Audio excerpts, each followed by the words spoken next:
이번에 이제 그 영수회담을 둘러싼 논란 아닌 논란이 있었죠. 그래서 이제 비선 실세가 있었던 거 아니냐라고 하는데 저는 개인적으로 좀 소신 발언을 해보면 비선이 있는 게 당연한 거다라는 생각이에요. 그럼요. 왜냐하면 공식적인 그런 어떤 회담, 다른 것도 아니고 영수회담 정도의 큰 회담을 하면 공식 테이블에 어떤 안건을 올릴지 또 이제 물밑에서 또 이렇게 협상을 해야 되는 거 아니겠습니까? 그렇죠. 그런 역할을 담당하는 사람이 비선인 것인데 네. 원래 이거는 뭐 정상회담도 마찬가지인 것이고 다 원래 그렇게 하는 거란 말이에요. 근데 우리나라에서는 약간 이제 그 비선 실세라고 하는 말이 좀 터부시돼 있다 보니까 그래서 이제 좀 논란이 있었던 것 같은데 권영세 의원이 이번에 공개적으로 얘기를 했습니다. 영수회담 비선 논란에 대해서 전혀 없는 얘기는 아닌 것 같다. 비선이 처음부터 끝까지 다 했다고는 생각을 당연히 안 하지만 정식 라인에 부딪혀가지고 잘 안 되는 게 있으면 누군가 옆에서 좀 풀어줄 수 있는 거 아니냐. 저는 맞는 얘기라고 보거든요. 네, 그러니까 우리가 이제 권영세 정도 되면은 그래도 굉장히 합리적인 사람으로 그렇죠. 우리가 이제 알고 있는데 이분이 뭐 이렇게 말했으면 뭐 이게 사실 이게 신빙성이 있다는 얘기죠, 사실은. 그렇죠. 근데 거기에다가 심평이 오늘 또 추가적으로 SBS 김태현의 정치쇼에 나가가지고 정신 이탈 증상을 좀 보였어요.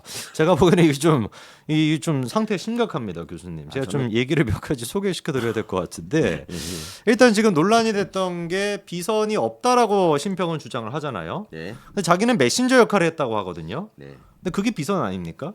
근데 저는 가교 역할을 한 적이 없습니다라고도 했네. 그러니까 이게 웃긴 게 가거 역할을 한 적이 없다 하잖아요. 네. 그래서 김대현 씨가 아니 근데 방송에서 메신저 역할을 했다고 인터뷰하시지 않았냐. YTN 나가가지고 그랬더니 아닙니다. 가거 역할을 했냐고 물어서 저는 가거 역할을 한 적이 없습니다. 이건 무슨 말이죠 일단? 다만 말씀을 전달했을 뿐입니다.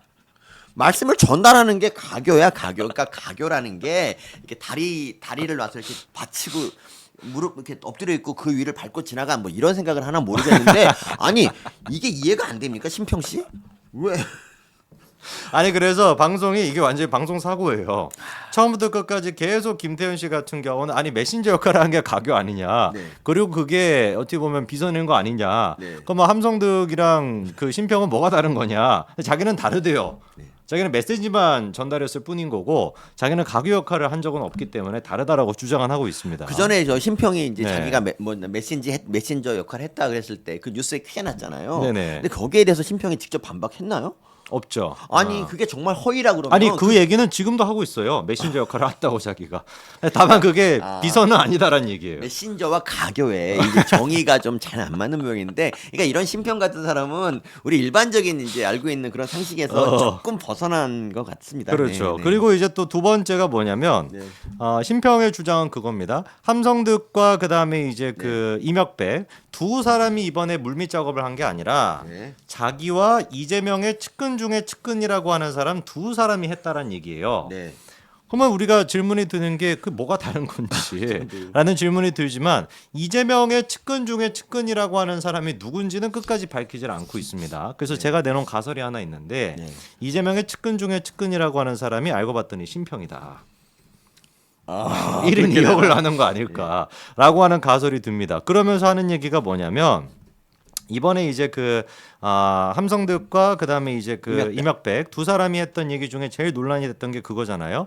이재명 대표가 총리도 원하는 사람으로 하고 비서실장 같은 경우도 이재명이 원하는 사람으로 하겠다. 경쟁 대상이 아닌 사람. 그것도 제거하겠다라는 식으로 됐던 거. 그것 때문에 이제 당원 게시판이 난리가 났잖아요. 네. 근데 그 부분에 대해서 김태현 씨가 또 물어봐요. 네. 그것 때문에 당원 게시판이 좀 시끄럽다. 네. 그랬더니 심평이 당원들의 심정은 이해가 된다.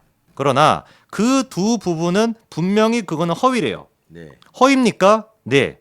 어떻게 확신하실 수 있으세요? 제가 그분한테 들었지 않습니까? 그분은 윤석열 대통령이 아니고 이재명의 측근 중에 측근이라는 겁니다. 그래서 이재명의 측근 중에 측근이 아니라고 했다? 네. 그러면 그 측근은 누굽니까? 밝히지 않습니다. 이거 어떻게 받아들여야 될까요? 무슨 말입니까? 그러니까 지금 심평의 얘기는 그 논란이 됐던 얘기들이 명백히 허위래요.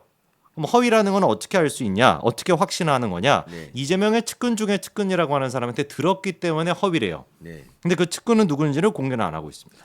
그러니까 심평은 저기 제가 보기에는 이번 영수회담을 이제 뭐 계기로 네네. 그냥 자기가 한번 떠보려는 게 아닌가. 어. 저는 이 관종이라는 게 그렇습니다. 뭐 모든 거 예를 들면 세계 2차 대전 내가 일으켰다 그런 사람도 있거든요. 그 비슷한 말을 하는 게 아닌가 싶어요. 지금 심평이 자꾸 이렇게 거치거치 캐 물으면 네. 나오는 게 별로 없고 말이 겉돌 수밖에 없는 게 그렇죠. 아는 게 없어. 아는 게 없어요. 그러니까 자기가 그냥 거짓말을 했는데 이거 걸릴까봐 그냥 둘러대는 모습이 너무너무 뚜렷하게 나오네요. 여기서. 그것도 역대급 장면이 또 있습니다. 네. 원래 이번에 영수회담 같은 경우는 교수님 아시는 것처럼 그리고 또 대통령께서 직접 얘기하신 것처럼 네. 윤석열 대통령이 이재명한테 먼저 전화를 걸었다라는 거 아닙니까? 그런데 이제 그 부분에 대해 가지고 심평이 얘기하는 건 아니다. 네. 이재명의 측근 중에 측근이라고 하는 사람이 먼저 연락을 해왔다라는 거예요. 그래서 이제 얘기를 들어보니까 김태현 이제 진행자가 아니 윤석열 대통령이 총선 이후에 소통 차원에서 영수회담을 해야 되겠다 이런 생각을 하고 19일에 이재명 대표한테 직접 전화를 해서 만나자라고 대통령께서도 설명을 했는데 심평 변호사 얘기는 지금 거꾸로 얘기하시는 거 아니냐라고 했더니 심평의 대답은 그런 말씀을 하시면 제가 좀 당황스럽고요 이렇게 얘기합니다. 이런 얘기를 한다는 거는 네. 자기가 아는 게 없는데 자꾸 물어보니까 당황스럽다는 얘기고, 그러니까 이런 거예요. 그냥 자기가 거짓말 한 건데 네네. 자꾸 이제 진짜로 몰아가니까 이게 어어. 이게 방송까지 불러서 이렇게 진지하게 얘기할지 몰랐지. 그럼 왜 나갔냐?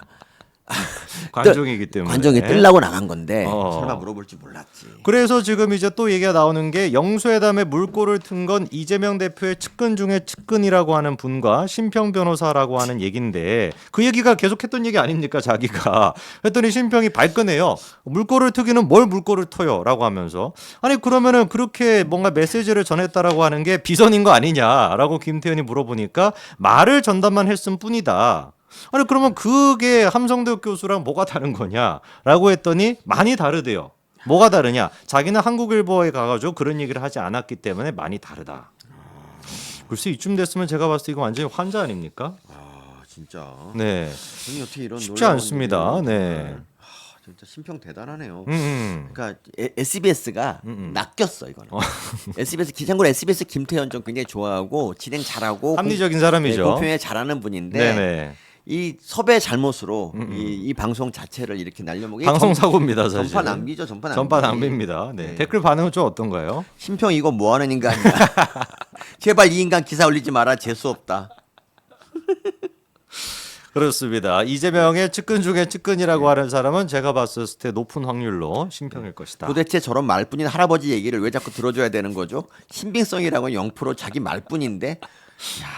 진짜. 네, 그렇습니다. 저희 그래가지고 이 영수회담 뒷얘기에 대해 가지고 심평이 나와가지고 계속 지금 비선은 없었다, 그 사람들의 얘기가 사실이 아니다라고 얘기하는데 오히려 인간이 나와가지고 그 얘기가 사실이 아니라고 얘기하면 근거라도 가지고 얘기를 하든지 네. 너무 근거 없이 터무니없이 그냥 뭐 함성득과 그다음에 이명박 얘기가 가짜다라는 식으로 하니까 네. 더더욱 이게 지금 의심이 생기는 거 아니겠습니까? 네 맞습니다.